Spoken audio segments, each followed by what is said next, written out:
Cum așa, mă, să n-am și eu un prieten, mă, să nu ai un prieten, unul în tot satul ăsta, mă, în afară de tine? Nu în satul ăsta, Fericele, în țara asta.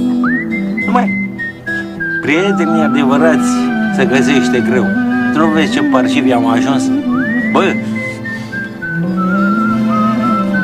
dacă le dai ceva, toți ți-e prieteni. Vine, te ascultă, râde la ce zici, te curăță de scrame, te pupă și în cură, îți umplă și paharul. Dar dacă nu le dai nimic, nici te bagă în seamă. Prietenia adevărată, Fericele, e ca floarea de colț. Trebuie să urci muntele să dea de. Păi zi, bă, ce munte calor! Viața, Fericele, muntele e viață, dar păcărarea ta este o singură floare de colț. Eu. Cum, mă? Cum mă văd și cum te vezi.